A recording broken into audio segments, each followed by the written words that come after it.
it? Yes, it is. It's a neat way to fly. Yeah.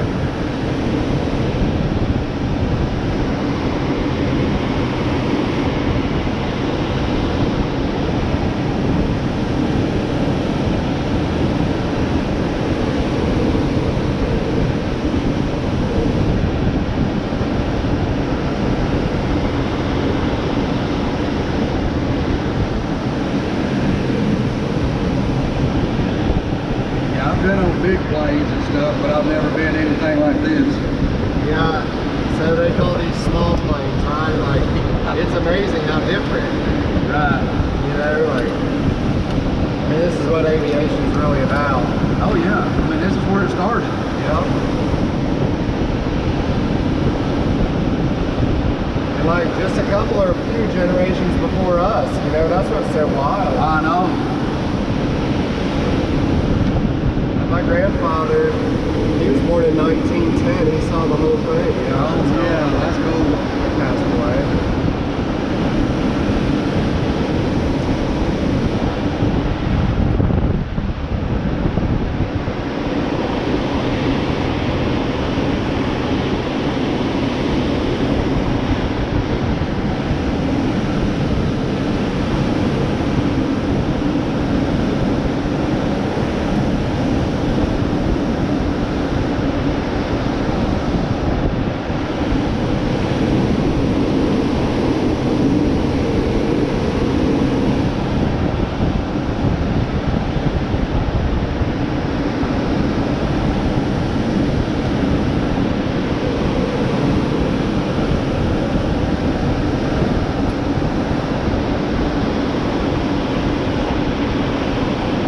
Just a different world up here, ain't it? Yeah, that's what I always think it is. It's like a whole other world. I mean, some of it's like escapism, right? It is. That's exactly what it is.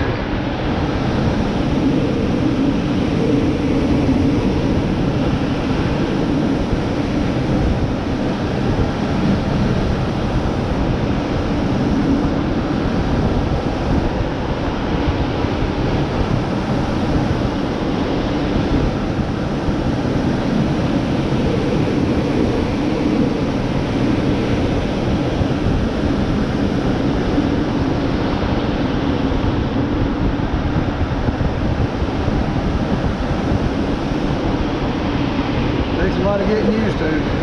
Yeah, I mean, it is. But it's like anything, like operating any piece of machinery, you know, once you get your brain connected to your hands. Yep. All muscle memory. Yep.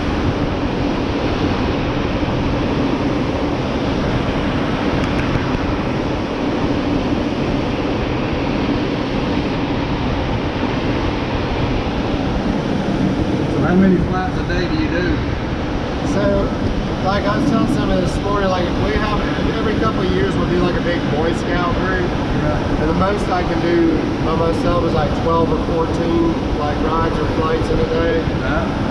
Most weekends I'll fly like 3 students or a couple of students in a ride, and I'll do, you know, probably around, you know, 4 to 8 flights, you know, on a day. Okay. So on the weekends, we're pretty much every Friday, Saturday, and Sunday, and then we do all the maintenance to the field and the airplanes and the gliders. Right. So that's just on weekends. That's where we fly mainly.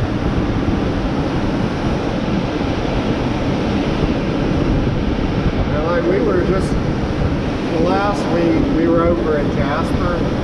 We run a camp where we take the tow planes and people bring their own gliders over to Marion County Airport. Okay.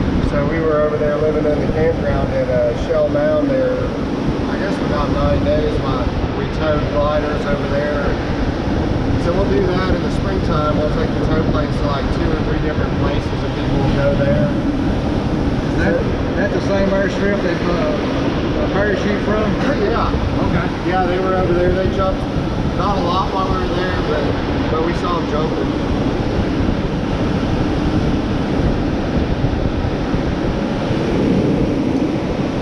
See what doing? You hold that red knob, and I'll count to 3 will pull. 1, 3 bar pull. We're free. So I'm going to slow it down here and we'll see if we can float around. Okay.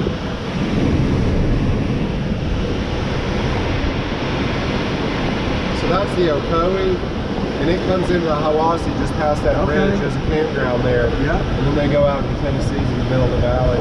Yeah, we come up here and floated that several times. Like this bottom stretch, or up there by the store. Up by the store. Yeah, that's a cool run. Yeah. People do this too. They float this long. It's like flat water. Yeah. But it's a fun one. Every time we come up here and float it, it always ends up a storm coming in on us. Yeah, summertime, man. Yeah, somebody was asking me earlier about thunderstorms. Like, it's tough in the summer because we'll get all these gliders out. We'll fly some flights, and all of a sudden a thunderstorm will come and put everything back in the hangar. Oh, yeah. And I've had days where I've gotten everything out and put it up 4 times in a day. Got it, huh? But yeah, the thunderstorms is just part of summertime out here. Oh, yeah. Yeah, up here in the mountains, just like that. Yeah, they build off the mountains. Like, if the wind's coming out of the east or the south, they come out of those mountains like with a vengeance. Oh, yeah. We lost a glider. That orange one that they're flying was total in a microburst. Oh, really? So, yeah, if you imagine like that thunderstorm builds up and then all of a sudden it just flushes down. Yeah. And it picked that glider up and flew it 30 feet in the air without anybody in it. God, Mom. But luckily, like, you can appreciate this. This Schweitzer company, the grandson and the great-grandson still like support them and build them. Oh, really? Like, they have all, they're manufacturing some new parts. They have all the old parts. And like, we sent that glider up there. A bunch of people went in with us and had it rebuilt. Well, that's cool. By the descendants. That's pretty cool. Yeah, it is. Yeah, that is really cool. That's like having somebody's kid who worked on your truck. Yeah, exactly. You know, right. rebuild it. Yeah. Yeah, this is amazing, actually. Yeah, it's nothing like a 747 I've been on. That's a different ballgame. Like, some of those pilots, they've never even been in a small plane, you know? Right.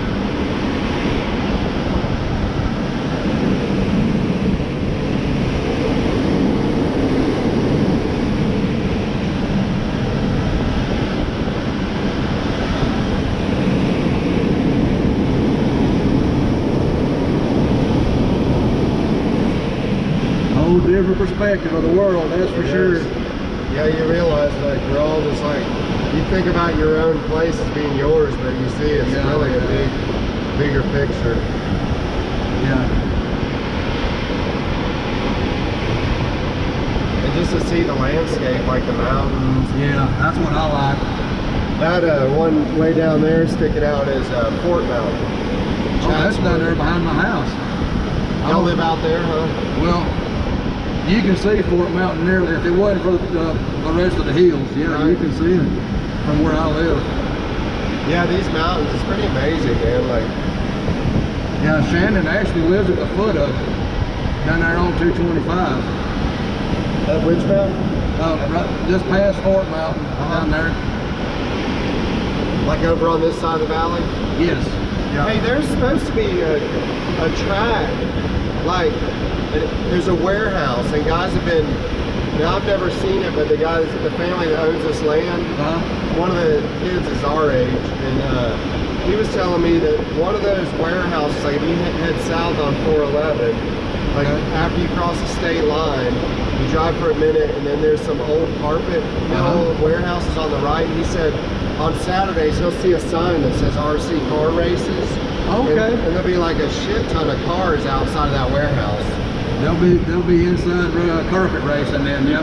Yeah, I was wondering, or if it maybe was oval, you know, because a lot of people are into oval, right? There's a lot of oval tracks, and there's a lot of them that likes the carpet off-road class. Yeah, but I was wondering if that's what's there. I would think that's what it is. That's the bigger than the oval tracks are. I would love to go down there. I need to drive down there on Monday or Tuesday. Yeah, that should be right inside of Eton there. Yeah, I think it's kind of that area. I haven't ID'd the building, but he told me where it was. I've got a buddy that works in Atlanta, and he drives up here. I think I him looking out for it. He's like my only buddy, Matt, who's like into RC cars. Right. Like I told him about that RC10 re-release. Oh yeah. And he's a gun guy. And I was like, dude, this is better than guns. Like, Oh, God, he's yeah. got so many cars. Like in a year's time, I mean, I don't even know how many he's got. Well, that's me with planes. I've got 9 different planes right now. Yeah, I'm kind of scared to get into planes because that'd be a whole nother drain. Well, I mean, and there's so many different genres of it you can get into. So I'm into the warbird stuff. Are you? So I've got a small 1.2 meter T-28, and I've got a full 2 meter T-28. So that's the span is like, that's big. Yeah, that's 6.6 inches. What kind of engines do they have in plane? They're electric. Electric. And I've got And they're like a turbo. Well, those are props, right? Yes, yes. But they have electric jets now. Yes, don't they do. Like turbofan. Yep, they sure do. And they're really come a long way with those EDS too. Electric ducted fan is what it's called. What is it? Electric ducted fan. Yeah. They have a big fly-in. There's an AMA field like up the ridge here. There's a guy who's got a farm. He's got like a modeling association designated airfield. Okay. And they have like a large scale fly-in like every year. Right, And I've only seen like the flyers and stuff for it, but like apparently it's like big time. Oh, I wouldn't doubt it. We've actually got field in Ooltewah, or Summit, Ooltewah field. In the field itself, we got a 600-foot runway, and they fly actual jet engine planes. I might just see that. The RC. Well, that's what I was going to tell you. In July, we have our our air show. Yeah. And it's open to the public. Yeah, I was just telling my mom last night, and she knows it, but I was telling her, like, when you work on the weekends, like, you basically remove from, like, what everybody else does. It sucks. Like, since I started working, I've always worked weekends. But, like, I haven't been to my friends' weddings and my brother's kids' things and all that crap. But, yeah, that's... I mean, I'm used to it, but it shocks other people. They're like... I worked 7 days a week for about 6 years. Well... But now I don't. I'd rather have, right now, my Mondays and Tuesdays, but, like, I miss stuff like that air show or... Yeah. But you can get all your stuff done easier because there's not as many people out. Right. Like now when I go out, dude, on the weekend, if it rains or something, I go to the store and it freaks me out. There's so many people. Yeah.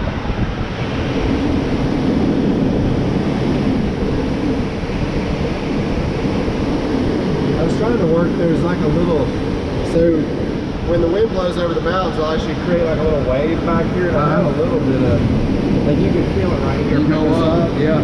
And if you live to see it, but somewhere in here, it'd be nice if I get back on it. There's like a little bit of lift. This is a variometer that shows your climb rate. Right. So like as long as it's 0, we're not coming down. Right.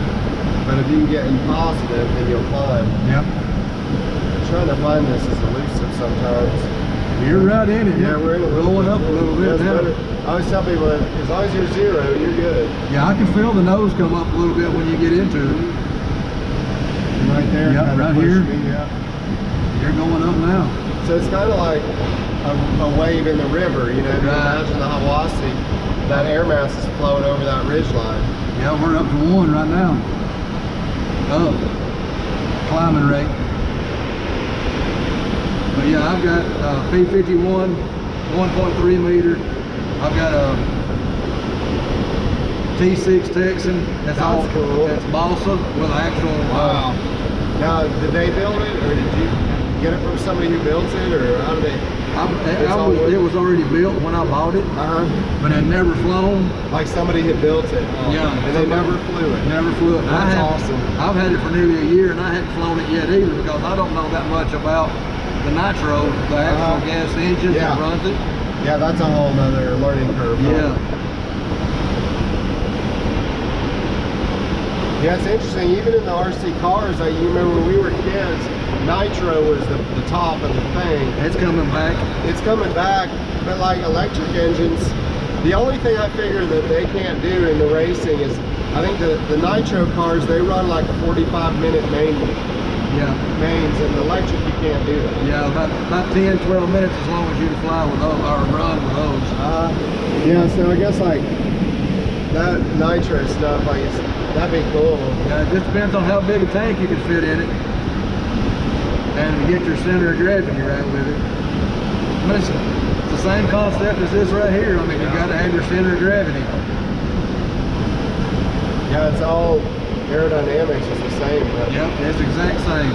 The aerodynamics hadn't changed since the Wright brothers. So.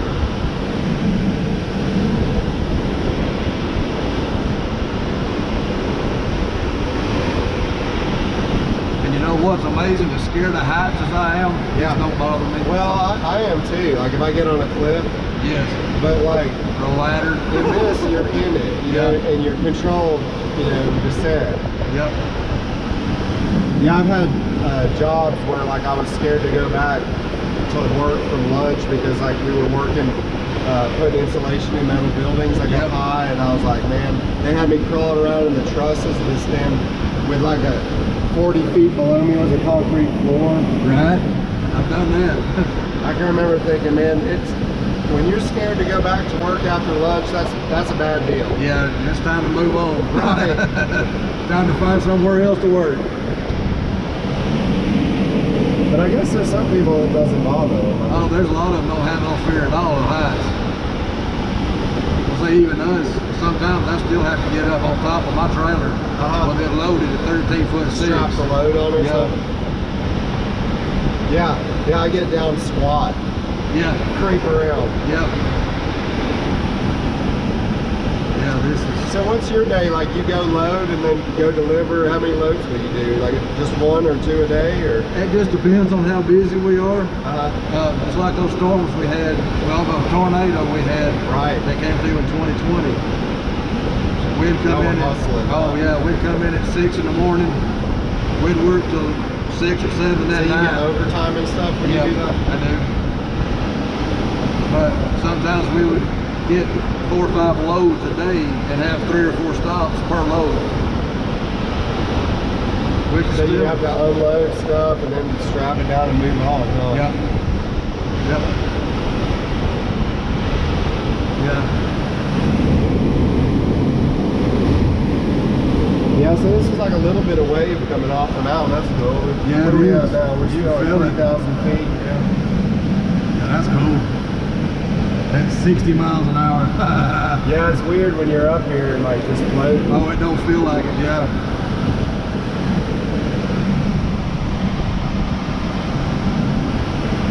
So this is your height here? Yep. So that thing's in feet above sea level. Right. So we AGL. started out about 800 when we were on the airfield. Right. Yeah. I'm learning a little bit about AGL and Yeah. all that.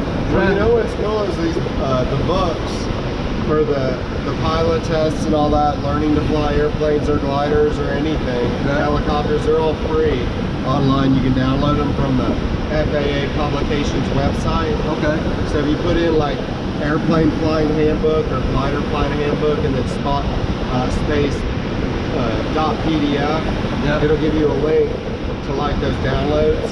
Okay. And you can put them on your iPad or computer, and like it's got anything you want to know about. There's one called the what's it called? The Handbook of Aeronautical Knowledge. I've got that book. That's a cool book. I've got that book. If you ever wonder anything, it's in there. Well, the only reason I've got it, I'm working on getting my Part 107 to be able to fly drones and make Yeah, money. you have to learn airspace. Yeah, you got to learn airspace, you got to learn weather, you got to learn everything. I was talking to the landowner's son, Brad. I was telling you about I saw that car track. They've been, not this farm, they row crop down here in Tenga. And the guy, he's done it 2 years in a row now. They spray their fields with drones now. Yes. I'd love to see that. He's somewhere out yeah, I told him to text me next time he's coming. Yeah. I need to text him to tell him again, but because I imagine they'll do it this spring. But he's from like McMinnville or Manchester, one of those two. Okay, okay. And he brings it, like the first time Brad said he brought 2 dudes with him, but the next time it's just him and the drone by himself. Really? Yeah, and I asked him about the battery, you know, and how much chemical it could carry. But he said like what he'll do is he'll park a trailer at the end of the rows, and the thing will go spray and come back, whatever, a couple times, and then it'll land on the trailer. Yeah, reload and then he'll hook it up and it'll fuel up the chemical, and then he changes the batteries and he rotates all that. Okay. But like that's going to be big business. That's Oh, going to put all the crop dusters out of business, man. Yeah, it's big business now. And see, that's kind of what I'm trying to get into. I didn't realize it was going on, like real. Yeah, the drone world is exploding. Yeah, and it's only been since like, you know, how long? 10 years. Brand new. Yeah, it's like 10 years old. I should have learned how to fly one of those instead of some big actually money. Well, I don't see how you're not making money doing this. I mean, this is so cool. Well, I mean, we make enough to get by, but it's not like a big business. In fact, like you working those overtime days, there's some balance of life you got to have, right? Right. But yeah, the drone companies or whatever that have gotten in early, man, they're really on top of it.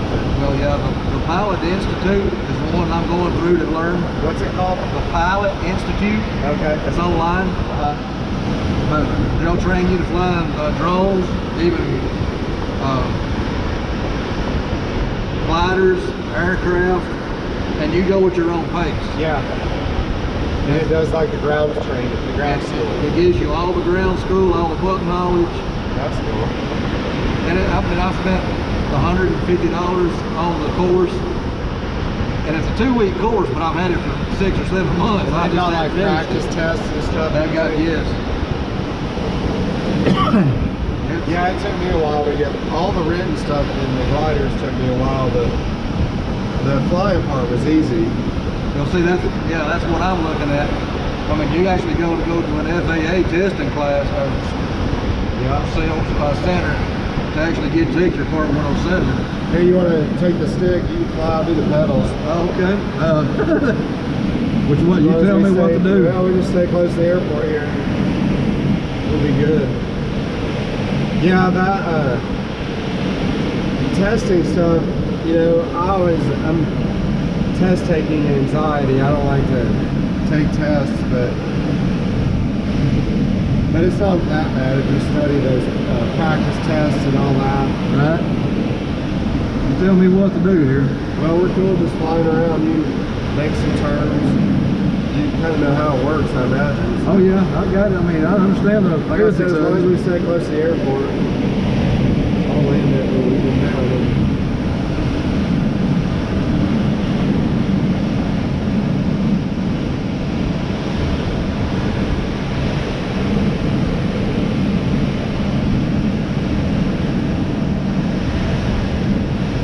That's pretty cool up there. That's just a lot of difference from what I'm used to. I'm used to watching it from the ground, not actually being in it.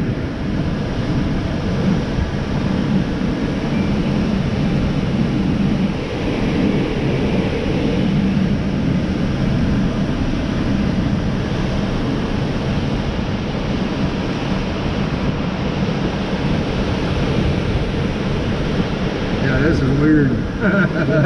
I'm not gonna lie. It's kind of hard, like, to realize that it's real. Yeah, it is. I mean, this is wild. When I was a student pilot, like I remember I'd go up solo and I'd be like, dude, pay attention, this is real. Yeah, this is real life. You got your own life in your hands here. But it really is amazing how simple it is. I mean, it's just like I always tell people, like, it's no more advanced than my tractor. Right. Now you point and shoot. Yeah. Like somebody, you know, is used to their hands, you know, good with their hands. Yeah. It's nothing really to learn the flying part. There's the knowledge stuff takes a little longer well, it did for me. Right. Oh yeah, but It took me like, I think 3 years before I ever took my tests. I was flying the whole time as a student pilot. Right.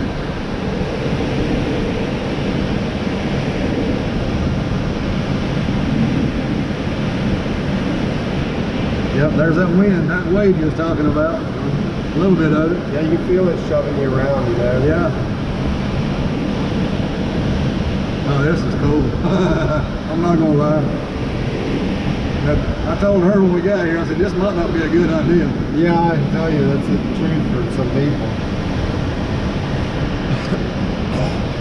Power plants need too. I mean, there's all flying. Like this guy told me, he's like, if you want to get good at it, fly everything you can fly. That's just it. I mean, it's repetition. Yep. Over and over and over. So that's my problem. I don't do it enough with the RC planes. Yeah. Yeah, that's the thing. I mean, you get caught up in everything. You gotta have time for everything. I can't count the number of hours on the internet and messing with my cars in the last year, but if I was working, I'd be better off. Right. But I enjoy it. You know, it's about what you get out of it, I guess.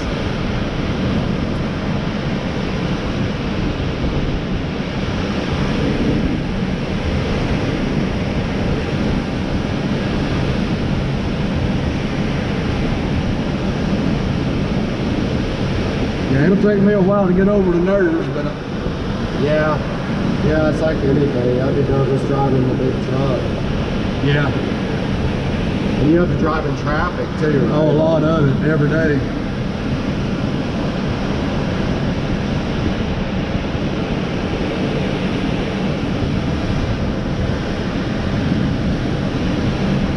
Does yours have a manual or automatic transmission? It's got an automatic. But you've driven everything, right? Oh yeah, yeah. I started in a 1972 Ford. Wow. You could throw a cat through the floorboard. They do a 180 and go up to the south, so either direction you can turn either way you want. And we'll get up at that other end of the airfield. Yeah, this friend of ours, he lost his medical, but he was a real crop duster. Oh yeah? And yeah, he had diabetic or whatever, so he lost his medical, but he drove truck too, and he brought his truck out here one time, let me and Sarah driving up and down the runway. But, oh yeah? Dude, the 2 layers of gearing and all that stuff, man, takes a while to get a handle on all that. It's a lot of fun though, once the manual trucks are. Yeah, I'd like to drive one. I came back from that trip and I was like, man, I could do that. Yeah, it's a lot of fun until you've done it. Right, I understand, yeah. Yeah, it's like anything. I don't know, I remember I wanted to drive over the road when I was a kid, and this girl I was dating, I think her mom's boyfriend was driving trucks, and he was like, I think it was her that told me, she said, wait until you're retired, drive over the road, you know. I feel like now, like I never wanted to be away from home, you know, lately at all, but I don't know, I guess there's a time when it'd be kind of neat to get out and see the countryside. Like, to drive over the road long distance, you know. Yeah, I've never been, there's a lot more money at it, over the road stuff. Yeah. But it messes your life up kind of. It does. I mean, there's a lot of companies that'll take way advantage of you. Like keep you out too long? Yes. I mean, I guess if you're 20, it doesn't matter, right? Like, right, if you don't have a family or anything. Yeah. Or if you're retired, dude, like, you know, you can go for... Yeah, I mean, if you don't have a home. Right. You don't have a house or bills or nothing to worry about. There's a lot of people just live in their trucks. Yeah. So I'm going to steal it back here and get it turned around for your machine. So we got about 100 feet above pattern altitude. And you see the strip there? We're going to do our landing traffic pattern on this side. Okay. And I'll sort of head that way now. So we want to be 1,000 feet above ground when we hit the pattern. About 1,800 is what I'm aiming for. So yeah, the aero tow part of this, and then the landings, you know, that's the trickiest. Oh yeah, yeah, no doubt. But the taking off and the flying's the easy part. The landing you got to do. Yeah. And a lot of it's procedures, you know, like you go through your checklist and do all your stuff, look for traffic. Like at this point, I got my trim set here, we're running about 70. I'm gonna check my air brakes, make sure that they work. And now we're in our downwind, so we're running parallel with the runway to make 2 turns here, basic final. Get it set up, and at some point we're gonna start using those air brakes to control our approach angle. Right. Now that would be hard in RC, you would think. Yeah. I guess like judging the angle and stuff. It is. I mean, it's. I guess you get used to it. You do. So this is like a rectangular pattern here. I'm gonna turn to my base leg here. What I'm doing is I'm looking over my shoulder mat back, you know, Yeah, at the past the template and trying to judge my angle. Like I don't want to fly too far downwind. And like right here, we'll be getting closer to what they call the aim point. Yep. So I'll use my air brakes, you know, around this part of the pattern. My aim point, I should aim, there's one cone missing on the left. There's a set of 3 cones on either side. I'm going to try and angle down to that. So we'll go a little further and turn on our final.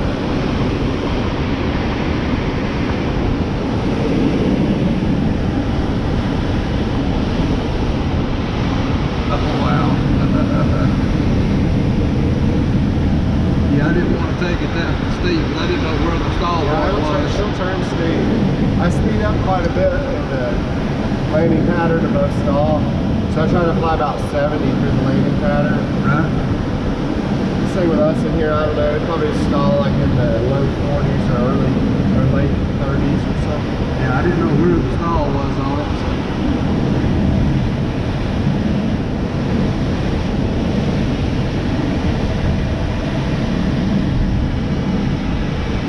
On the ground.